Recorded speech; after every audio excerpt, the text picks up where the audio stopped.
Nostalgia Critic cannot be here right now due to reasons of vengeance, but he has left a recording before he left for you to enjoy. Hello, I'm the Nostalgia Critic. I remember it so you don't have to. To err is human. To make the worst piece of half-assed cow shit to ever star a bad acting 7-foot basketball superstar is unforgivable! Sorry, it's just...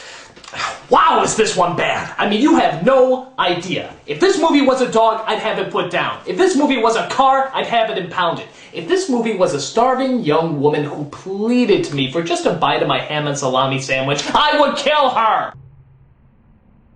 Alright, that's a little dark, but you get what I'm getting at. That's the kind of hatred this movie has driven me to. If you haven't guessed yet, I am of course talking about the whimsical and magical journey that is Kazaam. Cause I am Kazaam. Ooh, man. I'm more than a... It's unimaginative, unimaginative, and unbelievably retarded. But hey, don't take my word for it. Let's take a look. The movie stars Shaquille O'Neal. Sit back down. Apparently back in the 90s, people thought if you could look in the camera and say drink Pepsi, you were considered a good actor. That's an insult! So Touchstone made a deal with Shaquille O'Neal to star in their latest family-friendly romp. In the movie, Shaquille plays, and I'm quoting here, a rapping genie with attitude who's ready for slam dunk fun. What they mean to say is that it's a corporate write-off to make a quick buck to entertain mindless porta-dummy kids who think that just because a man can make a decent free throw means he can make a decent crapped-out movie like this one. But I digress. What's the movie about? Well, it opens up with a wrecking ball, no doubt a metaphor for the rest of the film. It knocks over a lamp that apparently holds the genie in it, which forces him to fall into a boombox, which I guess the genie decides to call his new home. A genie in a boombox? Could this possibly be a musical romp? Oh, let's see if the film is so cruel. Alright, so we meet a boy named Max, who apparently likes to walk around school and make faces at this mentally retarded kid. He's caught by some bullies who spray paint him to the ground and chase him all throughout the city of New Bronxlyn.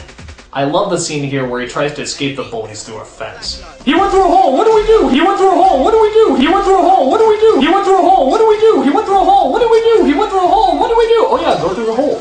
Seriously, a blind amoeba could figure that out.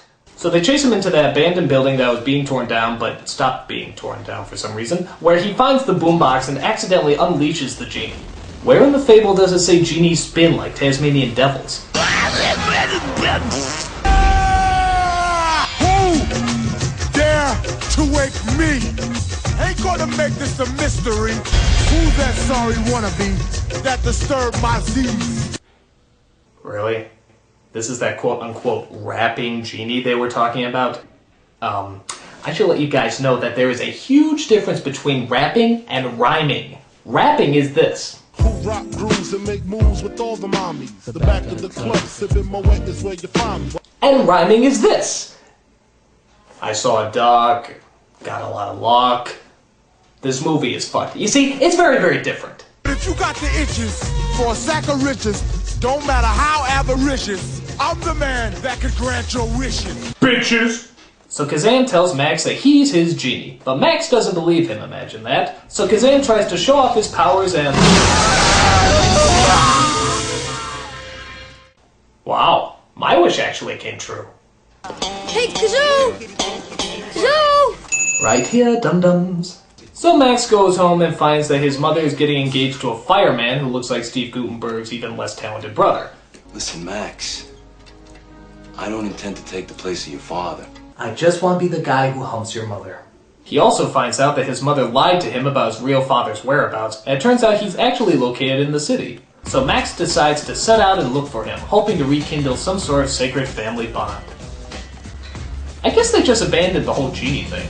It looks like they're gonna focus on the importance of unity and finding your family where- fuck, there he is. Are you like really lonely or something? So Kazaam pesters Max until he decides to believe him and make a wish. Look at that shit-eating grin. It's the same look he gives when he's advertising something. Don't you wish you had one of these? Actually, am I the only one who's freaked out by this? A tall, bearded man with an evil grin is following a little boy around, offering him treats and saying he can make all his wishes come true. This is a family film, right? Get your fat ass back here.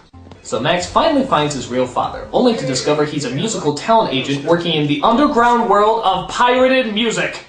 That bastardly Baseline ball! Who's that loser? That was my father. I guess I should have an emotion here, but I don't want to. So Max goes to his secret hideout, which is filled with all the stuff TGI Fridays didn't want, and finds you-know-who there. Here, Max talks about his father, and I guess Shaq just grins some more. Is that a wish?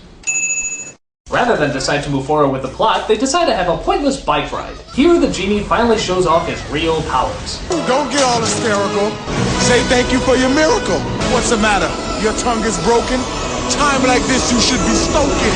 You want this film to be good and I'm not joking? Grab yourself a J and get to smoking. No truer words have ever been spoken. It'll seem much better once you've been token. See, I can do it too. It's not hard. You know the rules. Now comply. Kazaam! He got... Oh my gosh, X